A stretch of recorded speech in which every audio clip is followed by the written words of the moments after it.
শেখ হাসিনা নতুন করে রয়টার্সকে দেওয়া সাক্ষাৎকারে তার ফিরে আসা এবং আত্মসমর্পণের বিষয়ে যে বক্তব্য দিয়েছেন, যে ঘোষণাটি দিলেন, সেই এক ঘোষণাতেই এখন দেখা যাচ্ছে যে চূড়ান্তভাবেই নড়েচড়ে বসেছে রাষ্ট্র, সরকার, আওয়ামী বিরোধী রাজনৈতিক দলগুলো, একই সঙ্গে কথিত বিপ্লবের নায়কেরা।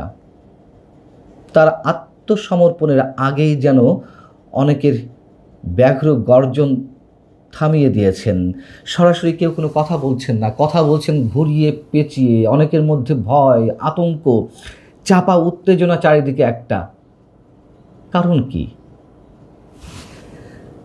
তাদের কথা একটু তুলে ধরবো আপনাদের সামনে, কে কি বলছেন, কেন এত ভয়। তবে তার আগে সরকারের তথ্য অধিদপ্তর থেকে শেখ হাসিনার বক্তব্যকে ঘিরে একটি বিজ্ঞপ্তি দেওয়া হয়েছে গণমাধ্যমে।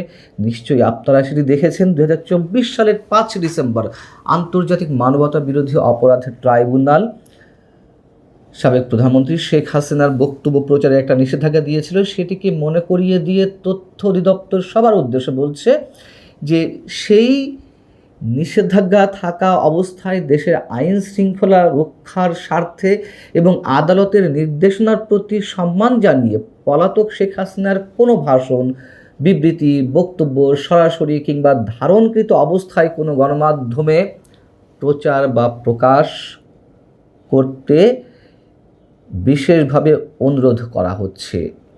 এই যে গণমাধ্যম বলতে কি বোঝানো হয়েছে? টেলিভিশন, রেডিও, পত্রিকা, নিউজ পোর্টাল, সামাজিক যোগাযোগ মাধ্যম। এর আগে এনডিটিভিতে যখন শেখ হাসিনা এই ঘোষণাটি দিয়েছিলেন, সেখানে আত্মসমর্পণের কথা বলেননি, যদিও বলেছিলেন যে ডিসেম্বরের মধ্যে দেশে ফিরে আসবেন।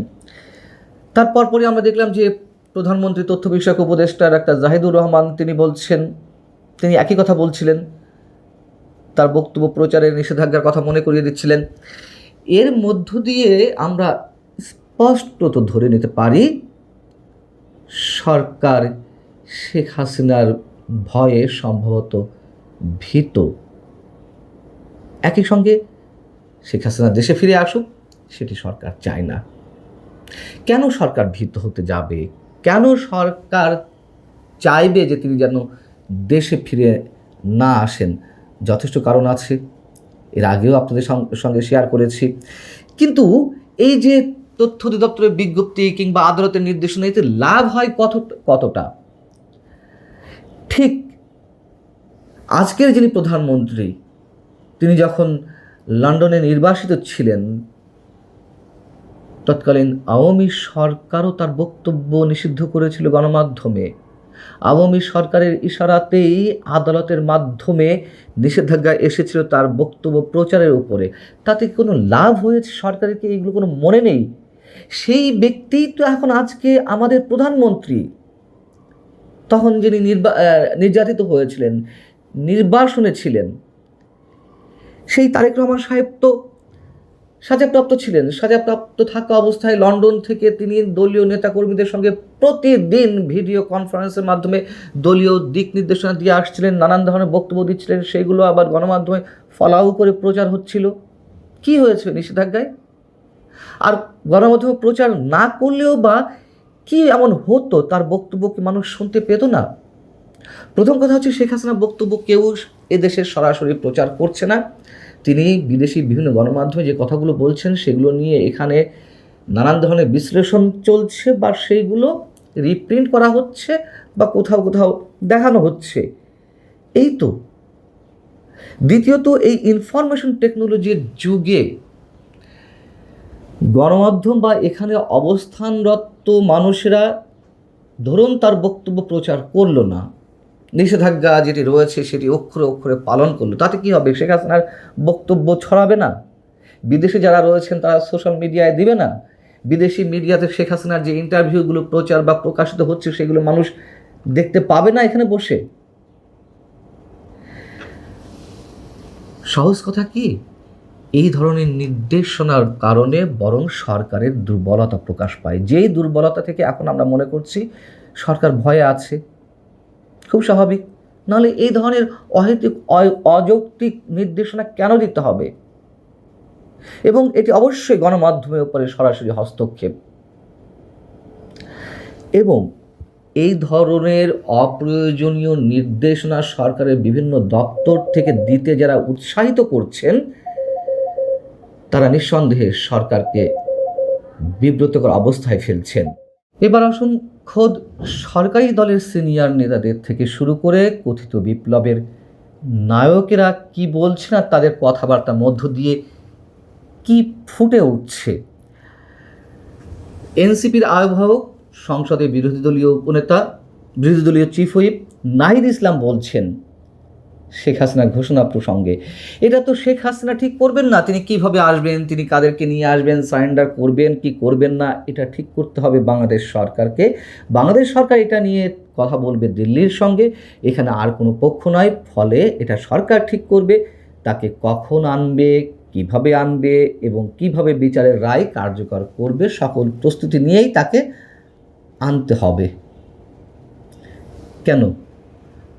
শেখ হাসিনা আসামি, তো সাজাপ্রাপ্ত আসামি। একজন আসামি আত্মসমর্পণ যদি নিজের ইচ্ছায় করতে চান তো সমস্যা কি? আর তিনি তো এদেশে রাজনীতি করেছেন, এদেশে সরকার পরিচালনা করেছেন একাধিকবার, তিনি তো দেশে ফিরে আসতেই পারেন। তার মানে স্পষ্ট একটা ভয় অনেকের মনে কাজ করছে। এখানে তো কোনো প্রত্যর্পণ চুক্তির বিষয় থাকে না। এর আগেও বলেছি আমি যে ভারত সরকারের সঙ্গে আলোচনা করতে হবে কেন।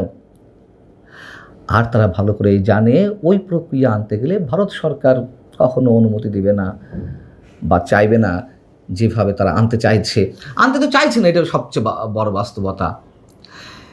জামায়াত ইসলামীর সেক্রেটারি জেনারেল মিয়া গুলাম পরোয়ার বিবিসিকে বলছেন যে ক্ষমতাচ্যুত শেখ হাসিনার বক্তব্যের পেছনে একটা অন্তর্নিহিত রহস্য এবং ষড়যন্ত্র যেমন থাকতে পারে, সেখানে দেশের অভ্যন্তরীণ রাজনীতিরও কেউ কেউ এই ষড়যন্ত্রের অংশ হতে পারে। কেন ষড়যন্ত্রের গন্ধ খুঁজে পাওয়া হচ্ছে?